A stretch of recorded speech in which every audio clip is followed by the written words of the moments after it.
Tony Permana, sosok mafia tanah, akhirnya keluar dari tempat persembunyiannya. Dia menyerahkan diri ke Polda Metro Jaya setelah sempat menjadi buron polisi.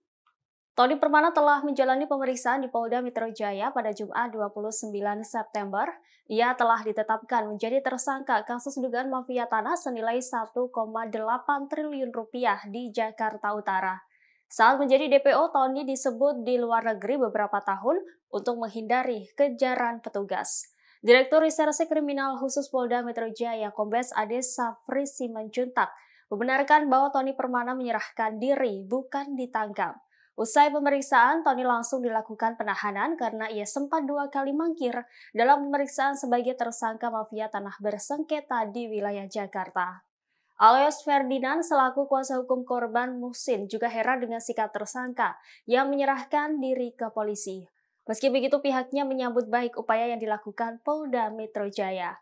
Adapun dalam kasus mafia tanah 1,8 triliun rupiah ini, polisi menerapkan 3 tersangka berinisial MD, YS, dan TP. Ketiganya disangkakan pasal 263 KUHP dan atau pasal 266 KUHP dan pasal 55 ayat 1 KUHP.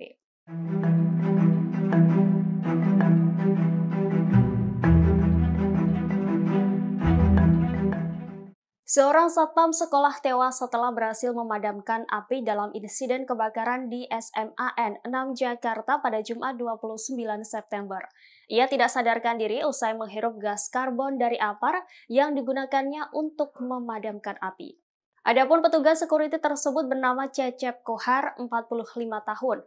Staf Tata Usaha SMAN 6 Jakarta, Dedi, mengungkapkan ucapan terakhir Cecep sebelum tewas dalam insiden tersebut.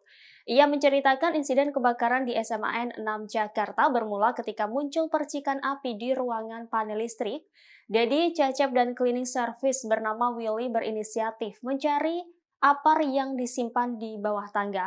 Setelah berhasil pemadaman, ketiganya mengecek ruang panel listrik untuk memastikan tidak ada titik api yang tersisa. Pengecekan tidak berlangsung lama karena lokasi masih dipenuhi dengan asap bekas kebakaran. Setelah keluar dari ruang panel listrik, korban mengeluhkan pusing. Tidak lama setelahnya ambruk dan tidak sadarkan diri. Polisi menduga korban tewas akibat menghirup gas karbon apar. Kapolsek Kebayoran Baru Kompol Tribuana Roseno menjelaskan apar yang berukuran besar itu diduga sudah kedaluarsa. Polisi akan meminta izin kepada pihak keluarga korban untuk melakukan autopsi jenazah Cecep. Autopsi dilakukan untuk mengetahui secara pasti penyebab tewasnya korban.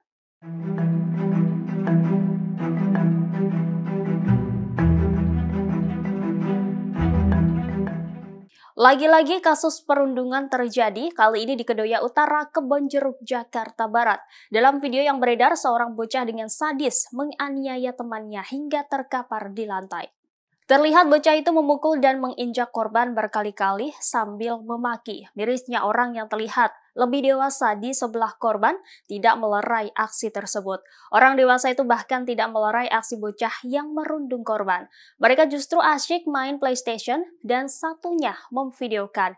Videonya beredar luas di media sosial Instagram seperti Kita Semua Adalah Penolong pada Jumat 29 September.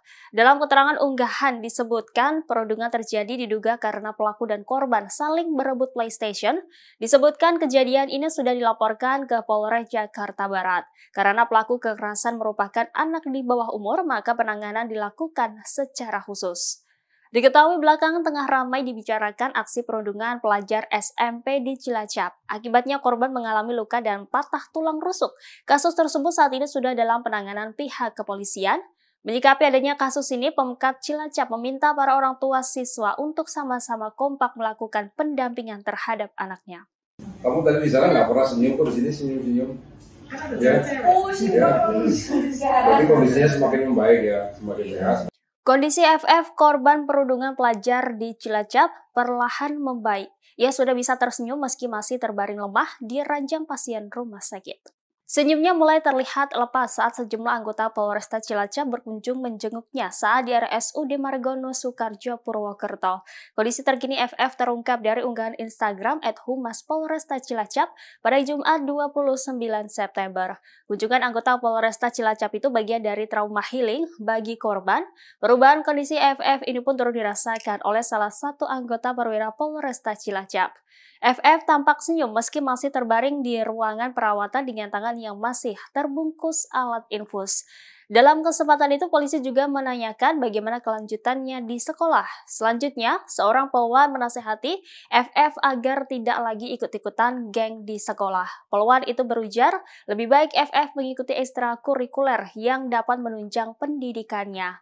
Diketahui FF yang merupakan siswa SMPN 2 Cimanggu sempat mengalami sesak nafas usai dirundung oleh temannya. Berdasarkan hasil pemeriksaan, korban mengalami patah tulang rusuk. Kamu tadi di sana nggak pernah senyum, kok di sini senyum-senyum? Ya, ya. Jadi kondisinya semakin membaik ya, semakin sehat, semakin membaik, semakin ceria, semakin bahagia ya. Iya, di sana kan semalam nggak pernah ketawa, di rumah ketawa ya, di sini ketawa. Ya, harus happy, harus bahagia, semangat biar sembuh. Nggak usah ikut geng-gengan ya, nggak usah ikut geng-gengan itu. Fokus sama Nggak ada untungnya ikut kayak gitu. belajar yang pinter. Nggak usah ikut yang nggak benar. Kalau mau ikut mana ikut bela diri, ya udah jaga diri, nggak apa-apa.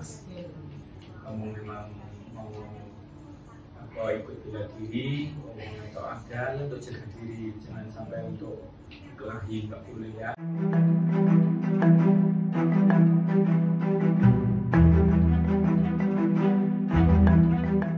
Bakal calon presiden dari PD Perjuangan Ganjar Pranowo mendapat dukungan dari keluarga besar putra-putri Polri atau KBPP Polri pada Jumat 29 September.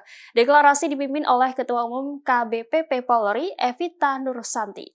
Alasan KBPP Polri mendeklarasikan Ganjar lantaran ia sebagai anak dari polisi, yakni Parmuji Pramudi Wiryo yang merupakan purnawirawan Polri berpangkat Letnan 1.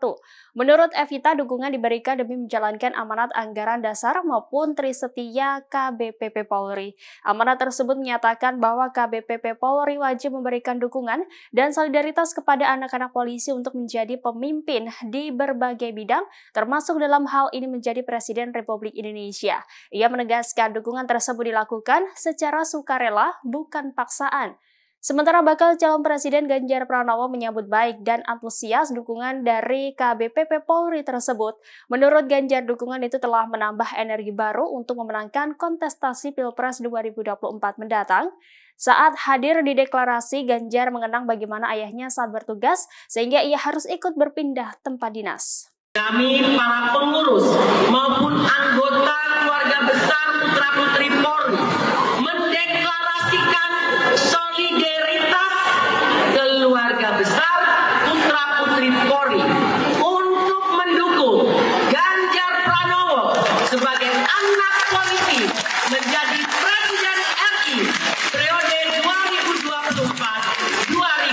2024-2029. Yang kelima, deklarasi ini dilakukan secara sukarela.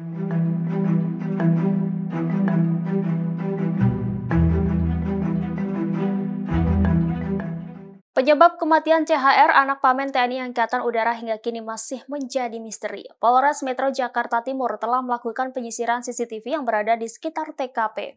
Namun satu CCTV yang mengarah ke TKP tewasnya CHR mati total. Kapolres Metro Jakarta Timur Kombes Leo mengatakan CCTV yang mati berada di pos spion ujung landasan 24 Lanut Halim Perdana Kusuma. Ia menegaskan CCTV itu memang sudah tidak berfungsi sejak lama dan bukan sengaja dirusak oleh oknum tertentu. Meski demikian, ada 4 kamera CCTV di titik lain yang berhasil merekam gerak-gerik korban sebelum tewas.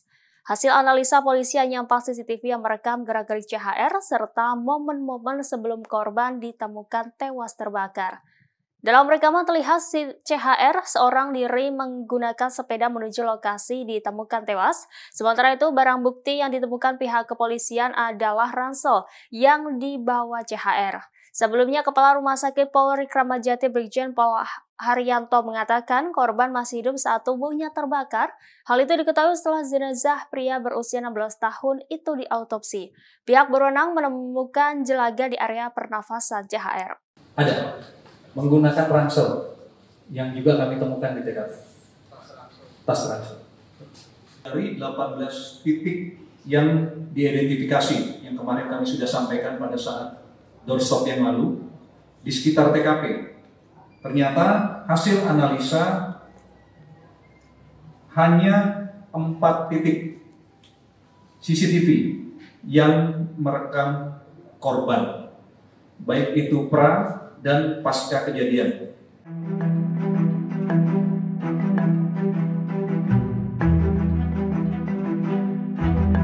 Viral di media sosial, seorang wanita asal Surabaya bernama Ida Susanti, 59 tahun, mengaku tertipu suaminya yang ternyata berjenis kelamin perempuan. Ia menyebut sudah berjuang selama 21 tahun melalui proses hukum, namun hingga kini tidak mendapatkan keadilan.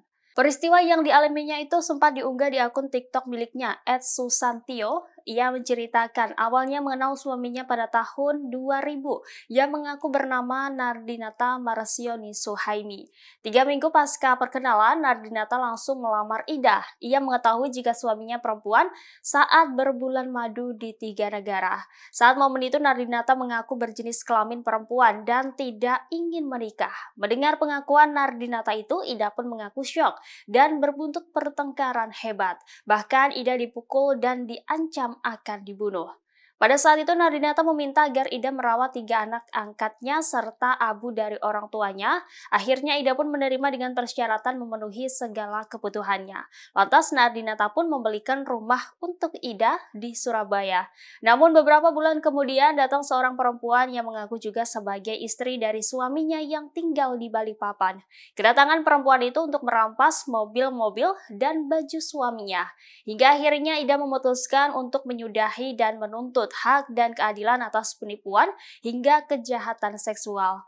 Pada 2002 silam, ia pun memutuskan melapor Nardinata ke Polda Jatim karena tidak ada itikat baik sama sekali. Laporan itu dibuatnya karena selalu diteror dan diancam akan dibunuh. Namun saat bersamaan suaminya melaporkan sertifikat rumah yang ditinggali hilang dan rumah tersebut telah dijual ke keponakannya. Ida mengaku terzalimi lantaran rumah yang diberikan oleh Nardinata justru disita pada Juni 2023.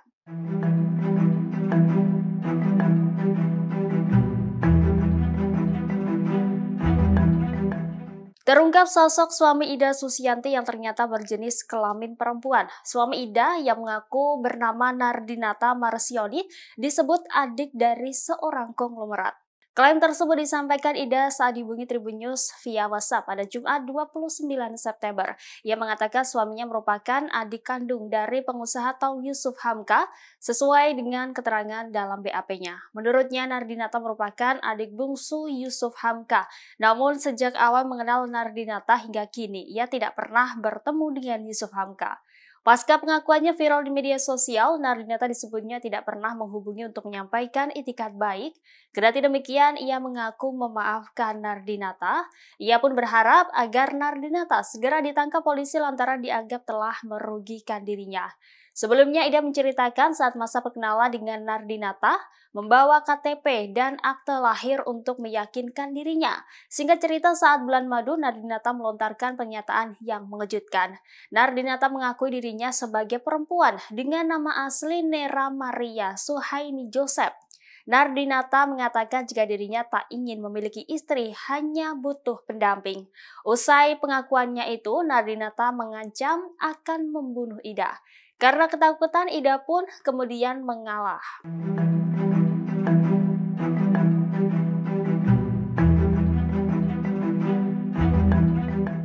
Bakal Capres dari Koalisi Indonesia Maju Prabowo Subianto mengatakan dirinya selama ini kerap mendapat hujatan dan fitnah. Ia juga berbicara soal fitnah terkait dugaan mencekik Wamen Harfiq Hasnul Holbi dalam sebuah rapat di istana. Curhatan tersebut disampaikan Prabowo Subianto saat memberikan sambutan dalam acara Seminar Nasional Kebangsaan bersama 1.000 guru besar, rektor, dan cendekiawan se-Indonesia di Hotel Bidakara Jakarta Sabtu 30 September. Prabowo juga menyinggung soal adanya pernyataan yang menuduhnya berkhianat telah bergabung dalam kabinet yang dipimpin Presiden Joko Widodo. Ia mengatakan banyak pendukung yang kecewa dengan dirinya.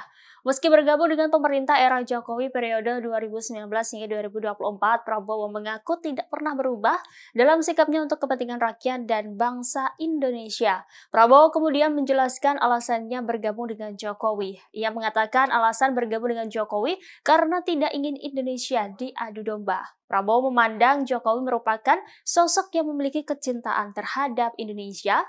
Untuk itu dia tidak ingin diadu domba karena dia dan Jokowi sama-sama cinta Indonesia. Terima kasih sudah nonton. Jangan lupa like, subscribe, dan share ya.